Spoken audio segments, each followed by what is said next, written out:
Captain Jake Martinez sat in his command chair aboard the UES Discovery, watching the stars stretch into lines as they dropped out of faster-than-light travel.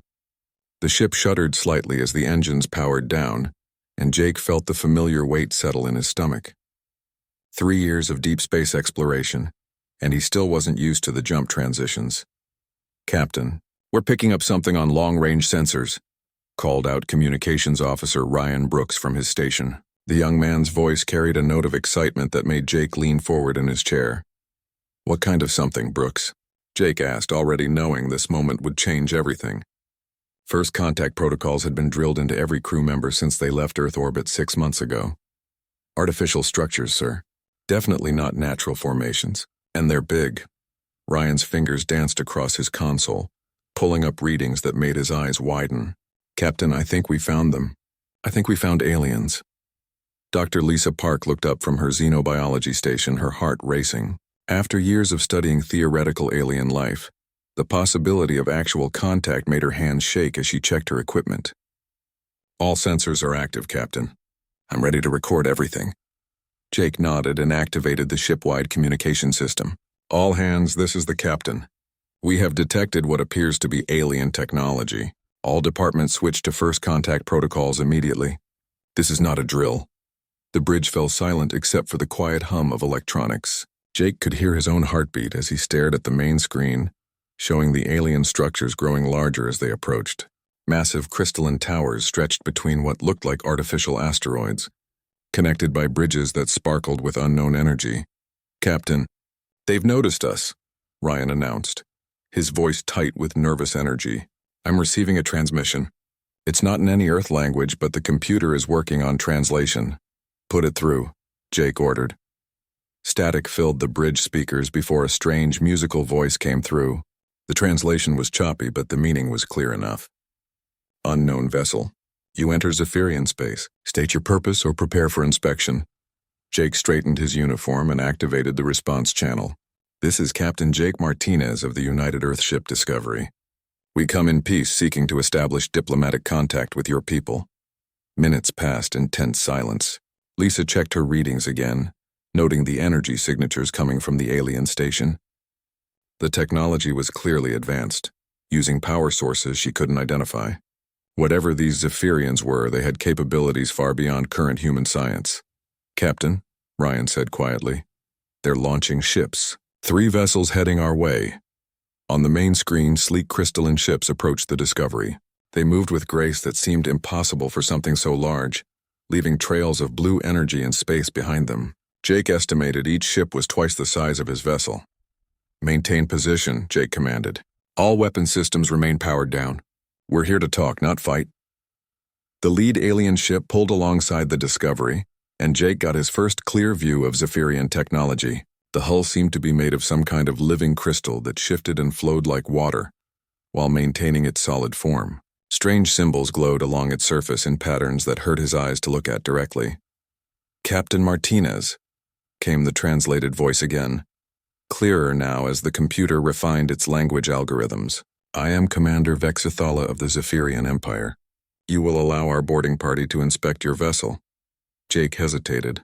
Earth's first contact protocols were clear about not allowing unknown aliens aboard human ships, but refusing might be seen as hostile.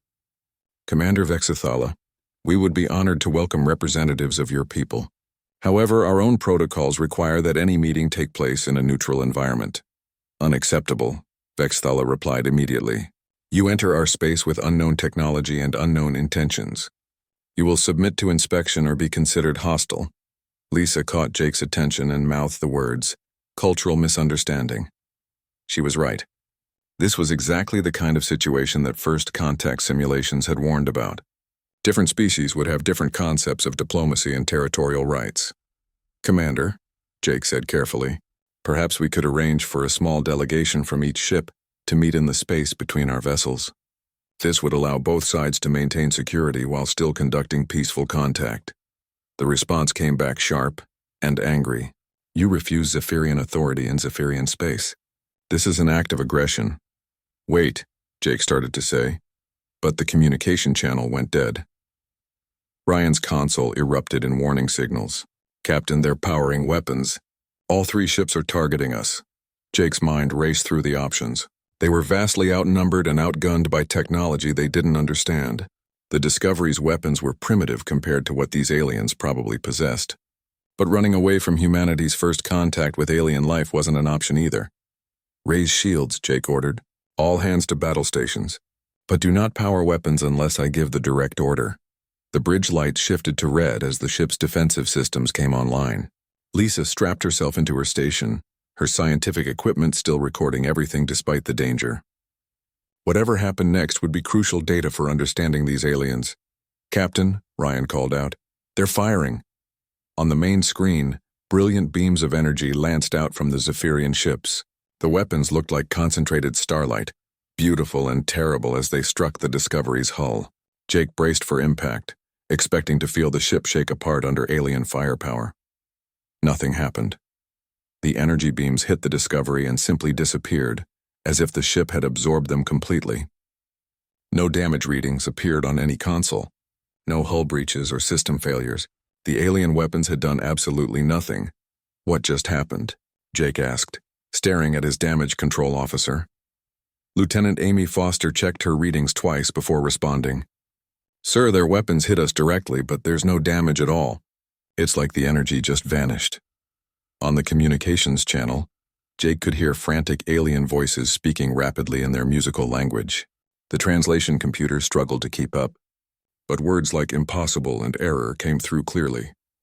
The alien ships fired again, this time concentrating all their firepower on a single section of the Discovery's hull.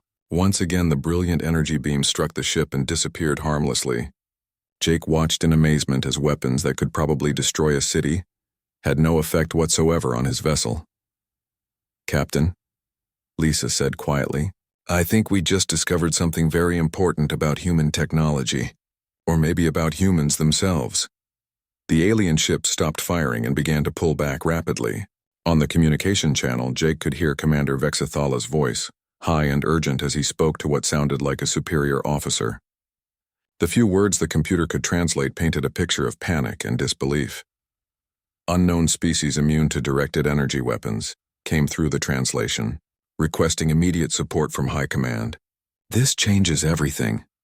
Jake watched the alien ships retreat toward their space station, leaving the Discovery alone among the stars. In the space of 10 minutes, humanity had made first contact and apparently terrified an advanced alien civilization. As he looked around his bridge at the confused faces of his crew, Jake realized that whatever came next would reshape both species forever. The stars looked different now, full of possibilities and dangers that no human had ever imagined. The news of humanity's immunity to energy weapons spread through the galaxy faster than anyone expected. Within days of the Discovery's encounter with the Zephyrians, emergency meetings were being called on dozens of different worlds. The Galactic Federation, which had maintained peace for over 3,000 years, suddenly faced a crisis unlike anything in their history.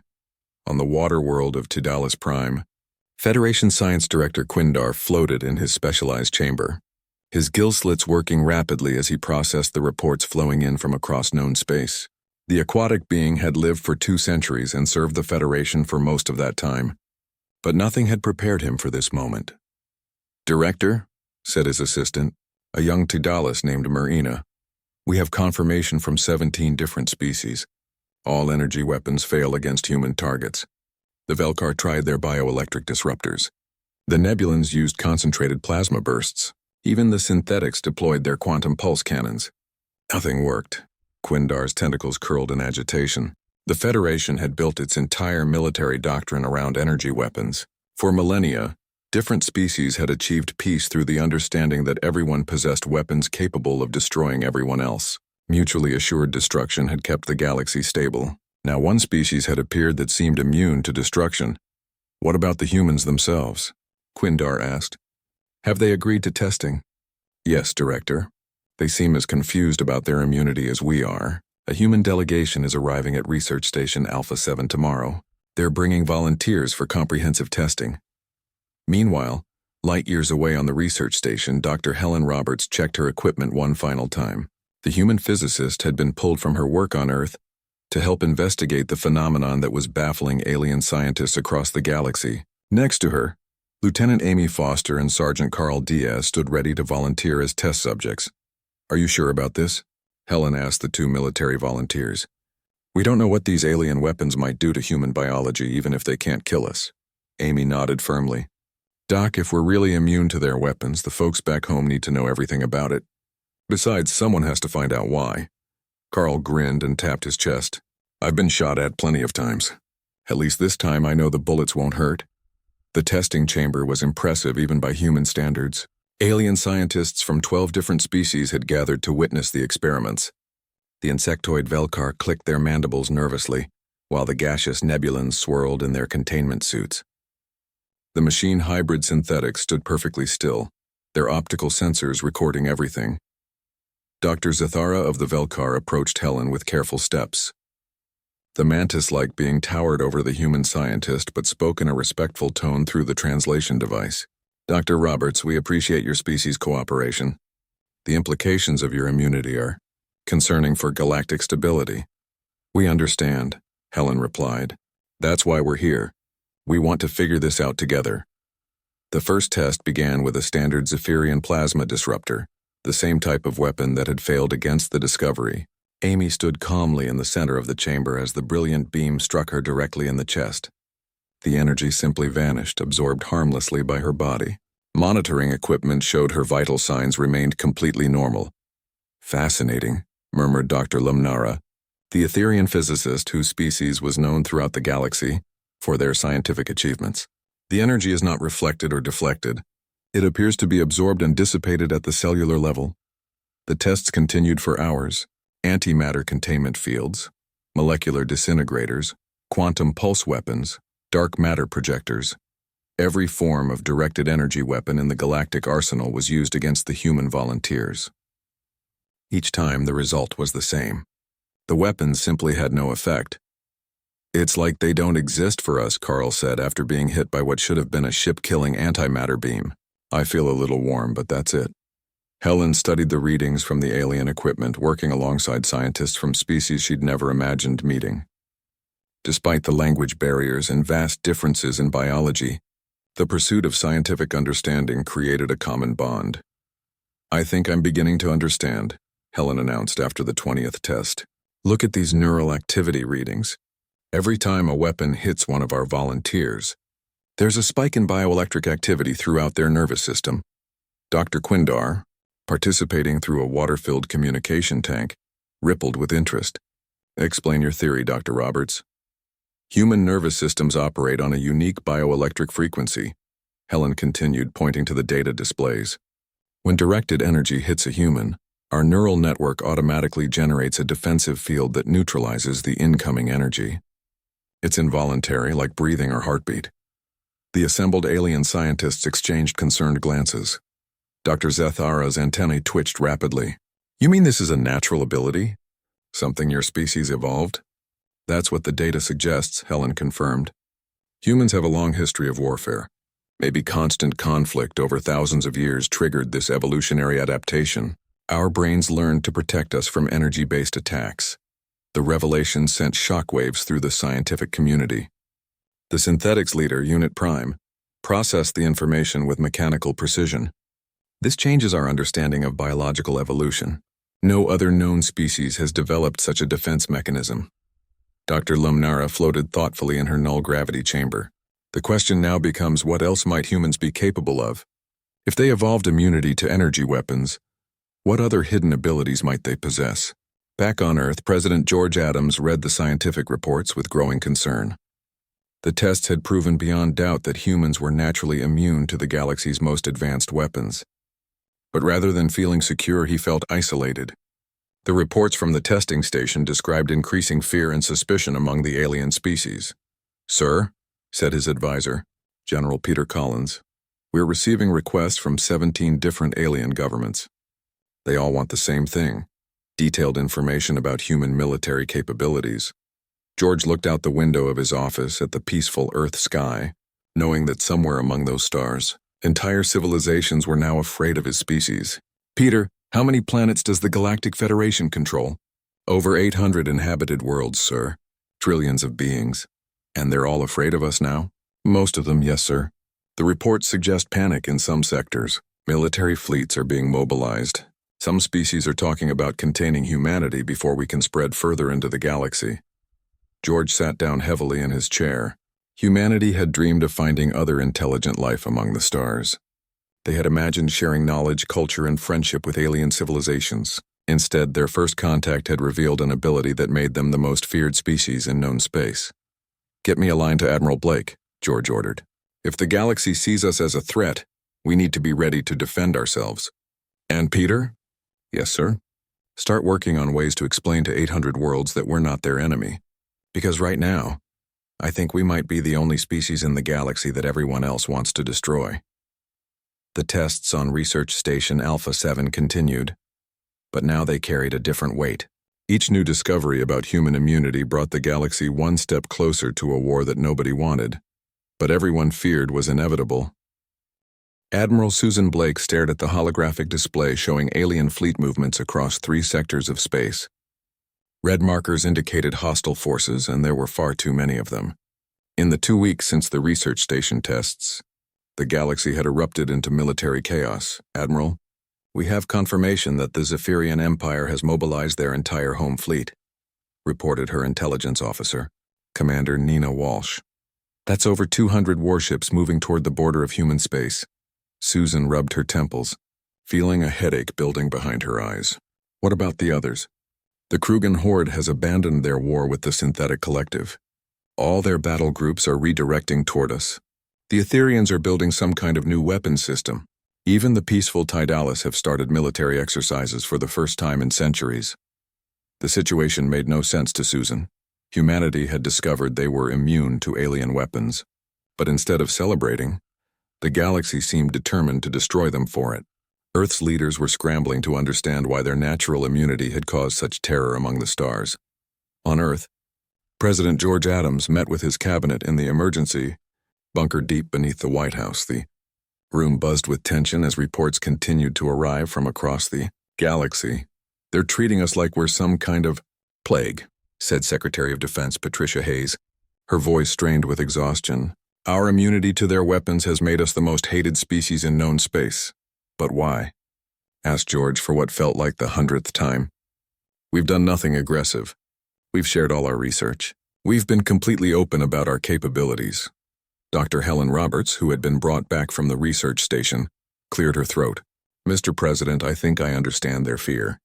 For 3,000 years, galactic peace has been maintained through mutually assured destruction. Every species could destroy every other species, so nobody dared start a war."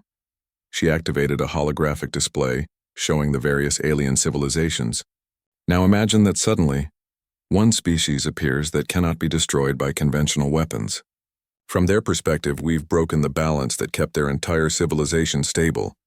George nodded slowly. "So they see us as cheaters. We have an unfair advantage. Worse than that, sir. We represent the end of their entire way of life. If we can't be stopped by their weapons, what's to prevent us from conquering the entire galaxy?" The irony wasn't lost on George. Humanity had barely managed to explore a few dozen star systems, while the Galactic Federation controlled hundreds of worlds. Yet somehow Earth was seen as the threatening conqueror. Meanwhile, in the Krugan system, Warlord Grackmore addressed his battle commanders with typical Krugan directness. The massive bear-like alien paced before a gathering of his fiercest warriors, his scarred hide telling the story of a lifetime of combat. "These humans think they can mock Krugan strength," Grackmore growled, his voice carrying through the ship's communication system to the entire warfleet. "They hide behind their immunity like cowards. But Krugan warriors do not need energy weapons to win battles." His second-in-command, war leader Thakanal, raised a clawed hand. "Warlord, our scouts report that human ships carry primitive kinetic weapons, projectile launchers and solid ammunition. Should we be concerned?" Grackmore laughed, a sound like grinding stone. "Kinetic weapons? Metal bullets and simple explosives? Those toys went out of fashion 5,000 years ago. Our shields can stop anything they throw at us." What Grackmore didn't understand, and what no alien species had considered, was that their defensive technology had evolved specifically to counter energy weapons. Particle shields, plasma barriers, and quantum deflectors were useless against simple chunks of metal moving at high velocity. Back in human space, General Peter Collins was discovering the same thing from the opposite perspective. His weapons experts had been analyzing captured alien technology, and the results were surprising. Their defensive systems are incredible against energy weapons, explained Dr. Kevin Stone, the military's chief technology officer. But look at this. They have no protection at all against kinetic projectiles. Peter studied the technical readouts. You mean our regular bullets would go right through their shields? Not just bullets, sir. Our railguns are missile systems. Even our simple cannon rounds would be completely effective. It's like they forgot that solid objects can be weapons too. The realization hit Peter like a physical blow. While the aliens feared humanity's immunity to their weapons, they had no idea that human weapons could easily penetrate their defenses. Both sides were terrified of the other for completely different reasons. Captain Nina Walsh experienced this firsthand during the first real combat encounter. Her patrol ship, the UES Defender, was investigating reports of alien activity near the human colony on Kepler 442b when 3 Krugan raiders appeared. "Captain, they're demanding our surrender," reported her communications officer. "They claim this system now belongs to the Krugan horde." Nina had hoped to avoid violence, but the Krugan ships opened fire without waiting for a response. Blue energy beams struck the Defender repeatedly, but the human ship continued on course without taking any damage. Nina watched in amazement as weapons that could probably destroy a moon had no effect on her vessel. "Return fire," Nina ordered. "Use kinetic rounds only. Let's see what their shields can do against old-fashioned bullets." The Defender's railgun fired a stream of tungsten projectiles at a significant fraction of light speed. The results were immediate and devastating. The alien projectiles punched through the Krugan shields like they weren't there, tearing massive holes in the enemy hulls. 2 Krugan ships were destroyed within seconds. The third tried to retreat, but its engines had been damaged by the human attack. Nina watched in shock as her small patrol vessel had single-handedly defeated 3 enemy warships, using weapons that Earth considered basic technology. "Captain," her tactical officer said quietly, "I don't think they knew what our weapons could do." Nina stared at the wreckage floating in space. "I don't think we knew what our weapons could do either." The Battle of Kepler 442b, as historians would later call it, marked the first time humans realized they weren't just immune to alien weapons. They were carrying weapons that could easily destroy alien ships. The news spread through both human and alien space with equal speed. On Earth, President George Adams received the battle report with mixed feelings. "So we're not just immune to their weapons. Our weapons can destroy them easily." "That's correct, Mr. President," confirmed Admiral Blake via secure communication. Captain Walsh's encounter proves that both sides have been operating under false assumptions. They fear our immunity, but they should fear our weapons. George looked out at the stars, knowing that somewhere out there, billions of alien beings were probably receiving similar reports about human military capabilities. "Susan, this is going to make things much worse, isn't it?" "Yes, sir. When they learn that we can destroy them as easily as they can't destroy us, I think we're looking at a galaxy-wide war." As if to confirm her words, alert signals began sounding throughout the command center. Long-range sensors were detecting massive alien fleets moving toward human space from multiple directions. The galaxy's fear had turned into desperate aggression. The war that nobody wanted was about to begin, and both sides were fighting an enemy they didn't truly understand. The news of humanity's devastating kinetic weapons sent shockwaves through alien laboratories across the galaxy. Within days, every major species had launched emergency research programs to develop what they called human killer weapons. The arms race that followed would reshape galactic warfare forever. On the synthetic world of Prime Unit, the Machine Hybrid Collective worked around the clock to analyze human biology. Unit 7742, one of their top researchers, processed terabytes of data from the research station tests. Its optical sensors glowed brighter as it made a crucial discovery. Human neural frequencies operate on a specific range, Unit 7742 announced to its fellow synthetics. If we can disrupt those frequencies using sonic weapons, their immunity field should collapse. Across the galaxy on Velkar Prime, the insectoid scientists were taking a different approach.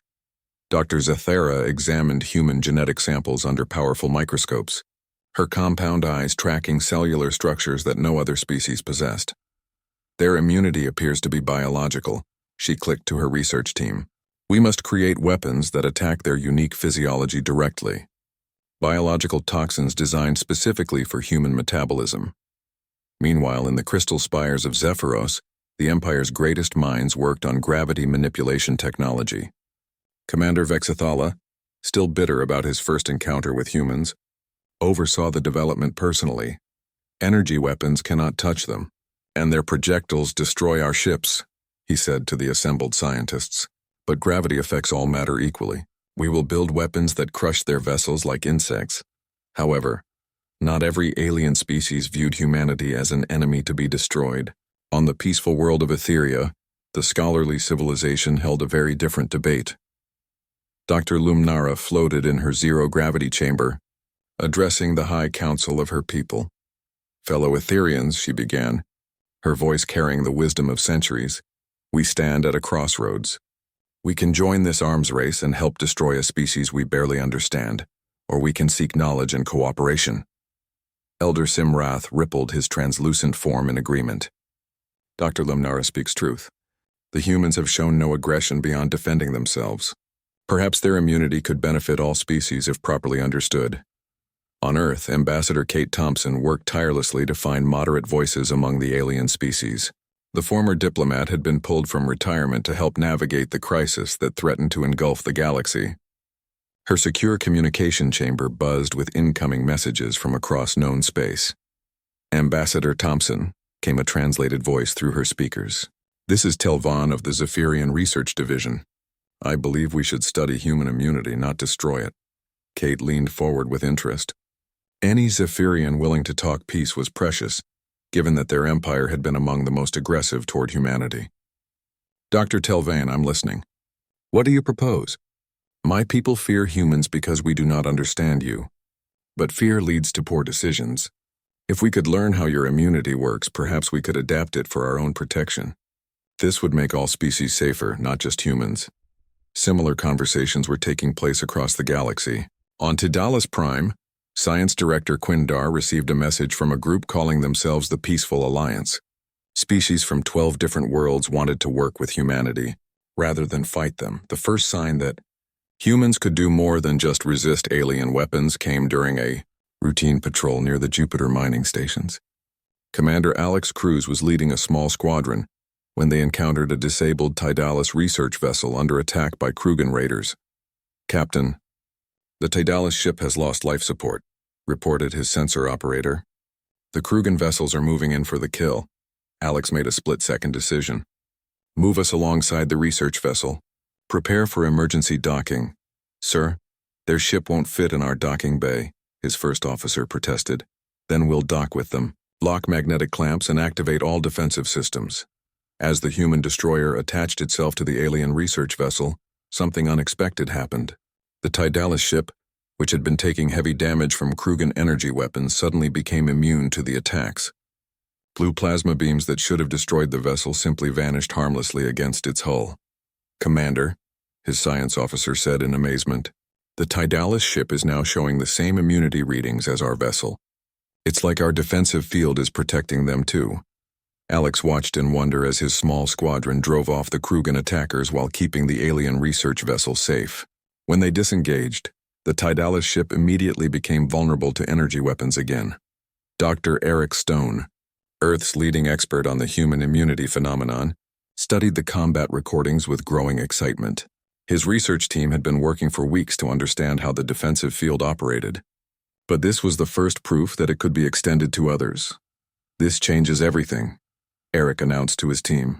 Human immunity isn't just a personal defense mechanism. It's something we can share with allied vessels and personnel. The implications were staggering. If humans could protect friendly alien ships during combat, they could serve as shields for entire fleets. More importantly, it meant that human immunity could benefit other species rather than just threatening them. News of the protective field spread quickly through both human and alien intelligence networks. Ambassador Kate Thompson seized on the opportunity, arranging emergency meetings with moderate alien leaders. You see, Kate explained to a gathering of alien ambassadors via secure communication, humans aren't just immune to your weapons. We can make you immune too. This isn't about human superiority. It's about mutual protection. Dr. Lumnara of the Etherians was the first to understand the full significance. Ambassador Thompson, are you suggesting that humans could serve as protectors for other species? That's exactly what I'm suggesting, Kate replied. Instead of an arms race where everyone develops new ways to kill each other, we could work together to make everyone safer. However, not all aliens were convinced. In the war rooms of the Krugan Horde, Warlord Grackmore slammed his massive fist on the tactical display. Tricks and deceptions. The humans seek to make us dependent on their protection so they can control us. War Leader Thaknal nodded in agreement. Warlord, our new kinetic weapons are nearly ready. Solid projectile launchers that can pierce human hulls just as their weapons pierce ours. Similar developments were happening across hostile alien space. The synthetics had completed their sonic disruptor prototypes, while the Velkar were preparing to test their bioweapons. The Zephyrians announced the successful creation of gravity manipulation devices capable of crushing any known material. The galaxy was splitting into 3 distinct factions. The aggressive species continued developing anti-human weapons, determined to destroy the perceived threat. The moderate species sought alliance and cooperation with humanity. A third group remained undecided, watching and waiting to see which approach would prove most successful. On Earth, President George Adams met with his military and scientific advisors to discuss the changing situation. The room was filled with tension as they realized that humanity was about to become the center of the largest conflict in galactic history. Mr. President, Admiral Blake reported, our intelligence suggests that at least 6 major species are preparing to test their new anti-human weapons within the next few weeks. At the same time, 12 other species have requested formal alliance negotiations. George looked around the room at the faces of people who had never expected to be planning for interstellar war. So we're looking at a 3-way split in the galaxy. Some want to destroy us, some want to join us, and some are waiting to see who wins. Dr. Eric Stone cleared his throat. Mr. President, there's something else. Our research indicates that when large groups of humans work together, our immunity field becomes exponentially stronger. A unified human fleet might be able to protect an entire star system. The room fell silent as everyone processed this information. Humanity's greatest strength might not be their individual immunity, but their ability to work together to protect others. The question now was whether they would get the chance to prove it before the galaxy tore itself apart. The Battle of Proxima Relay began at 0347 hours, Galactic Standard Time, when the largest alien armada in recorded history dropped out of faster-than-light travel at the edge of human space. Captain Rachel Stone watched from the bridge of her flagship as 3,000 enemy vessels spread across the star system like a deadly swarm. Captain, we're detecting Zephyrian gravity weapons, synthetic sonic disruptors, Velkar bioweapon launchers, and Krugan kinetic cannons, reported her tactical officer. They brought everything they have, Rachel nodded grimly. The hostile alliance had spent months preparing for this moment, developing new weapons specifically designed to kill humans. Leading them was Zephyrian overlord Kexithanos, whose crystalline dreadnought dwarfed every other ship in the fleet. Ma'am, incoming transmission from the enemy flagship, her communications officer announced.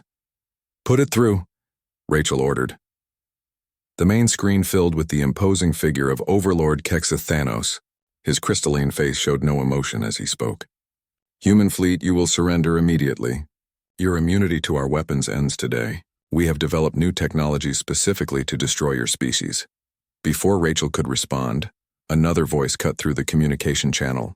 Overlord Kexithanos, this is Dr. Lumnara of the Etherian Alliance. We cannot allow you to commit genocide. Rachel felt a surge of hope as allied ships began appearing throughout the system. The Etherian fleet moved with graceful precision, followed by Tydalis vessels and reformed Zephyrian ships under the command of Dr. Telvain. Even some synthetic units had broken away from their collective to join the human cause. Dr. Lumnara, Kexithanos said with cold fury, your people have chosen to side with the greatest threat the galaxy has ever known. You will share their fate. The first shots came from the Krugan warships, their new kinetic weapons firing streams of dense metal projectiles at the human fleet. Rachel braced for impact, knowing these weapons could potentially harm her ships unlike the energy weapons they had faced before. The projectiles struck the human vessels and bounced harmlessly off their hulls. Rachel stared in amazement as chunks of metal that should have punched through her armor simply fell away like raindrops. "Captain," her science officer reported with excitement, "our immunity field is adapting. It's not just energy weapons anymore. Any directed attack seems to trigger our defensive response." Lieutenant Commander Tyler Bell, stationed aboard a nearby destroyer, made an even more remarkable discovery. As the human ships moved into closer formation, their individual immunity fields began to merge and strengthen. "All ships, this is Bell aboard the Defender," he announced on the fleet communication channel. "The closer we get together, the stronger our protection becomes. I'm reading immunity field strength increasing by geometric progression." Rachel understood immediately. "All human vessels form tight defensive clusters. Let's see what happens when we really work together." As the human fleet consolidated into tight formations, something extraordinary occurred. Their combined immunity field expanded outward like a bubble, protecting not just the human ships but their alien allies as well. Etherian vessels that had been vulnerable to enemy fire suddenly became immune to all attacks. The enemy fleet's new weapons struck the combined human-alien formation and simply failed. Sonic disruptors had no effect. Bioweapons dissolved harmlessly. Even the feared Zephyrian gravity weapons couldn't touch the protected ships. Overlord Kexathanos watched his carefully planned assault collapse in minutes. "Impossible," he whispered as his most advanced weapons proved useless against the human defensive field. The counterattack came swiftly. Human kinetic weapons, supported by Etherian energy beams and Tidalus plasma cannons, struck back at the hostile fleet. The enemy ships, designed to resist the weapons they understood, found themselves defenseless against the combined firepower of the Alliance. Krugan Warlord Grakmor's flagship took a direct hit from a human railgun and exploded in a ball of fire. Synthetic attack units were disabled by Etherian virus programs. Zephyrian cruisers shattered under the impact of Tidalus heavy weapons. "All enemy vessels," Rachel broadcast on open channels, "cease fire and prepare to surrender. We don't want to destroy you, but we will defend ourselves and our allies." The response came not from the enemy commanders, but from individual ships throughout their fleet. One by one, alien vessels began powering down their weapons and signaling surrender. The crews had seen their most advanced weapons fail completely, while watching their own ships get destroyed with ease. Within 6 hours, the largest military force ever assembled in galactic history had been defeated by a combined human-alien fleet 1/10 its size. The Battle of Proxima Relay ended not with the destruction of humanity, but with the collapse of the hostile alliance. In the aftermath, Ambassador Kate Thompson found herself negotiating the most important treaty in galactic history. The peace talks took place aboard a specially constructed neutral station, with representatives from over 50 different species. "The old galactic order is finished," Kate announced to the assembled delegates. "For 3,000 years you maintained peace through fear. Everyone could destroy everyone else, so nobody dared fight. But that system created more fear than security." Dr. Lumnara floated nearby in her zero-gravity chamber, adding her support. "Ambassador Thompson speaks truth. The human immunity phenomenon has shown us that there is a better way. Protection is stronger than destruction." Even former enemies began to see the wisdom in the new approach. Commander Vexthala, who had led the first attack on humanity, now spoke in favor of cooperation. "My people learned that humans cannot be destroyed by force, but we also learned that humans have no desire to destroy others. Perhaps we have been fighting the wrong war." The Treaty of Proxima, as historians would later call it, established the new Galactic Confederation. Unlike the old Federation, which was based on mutually assured destruction, the new alliance was built on mutual protection. Humans would serve as peacekeepers and protectors, using their immunity to shield other species from aggression. In exchange, the alien species would share their advanced technologies with humanity. Zephyrian crystal technology, Etherian science, Tidalus engineering, and dozens of other innovations would help accelerate human development by thousands of years. Dr. Jennifer Park, Lisa's sister and now Earth's leading expert on interspecies cooperation, established the first human-alien research institute on the Moon. Scientists from across the galaxy came to study not just human immunity, but how different species could work together more effectively. The immunity was never the real story. Jennifer explained to a gathering of researchers from 12 different worlds. The real story is what we did with it. We could have used our advantage to conquer the galaxy, but instead we used it to protect others. President George Adams, now recognized as the leader of the Confederation's founding species, addressed the galaxy from the steps of the rebuilt United Nations building. Representatives from hundreds of worlds listened as he spoke about humanity's new role. "We never asked to be immune to your weapons," George said. "We never wanted to be feared across the stars. But we accept the responsibility that comes with our abilities. Humanity will stand as guardians of peace, protecting any species that seeks to live free from aggression." The transformation wasn't complete overnight. Some hostile species continued to resist the new order, forcing the Confederation to prove its strength repeatedly. But each victory demonstrated that cooperation was more powerful than conquest. Years later, as Captain Rachel Stone patrolled the Outer Rim worlds in her new role as Confederation peacekeeper, she reflected on how much the galaxy had changed. Human ships now carried crews from dozens of different species, all protected by the expanded immunity field that had once been humanity's secret weapon. The stars no longer looked like a battlefield waiting to happen. They looked like home to billions of beings who had learned that their greatest strength came not from their ability to destroy each other, but from their willingness to protect one another. Humanity had found its place among the stars not as conquerors, but as guardians of a new age of galactic peace.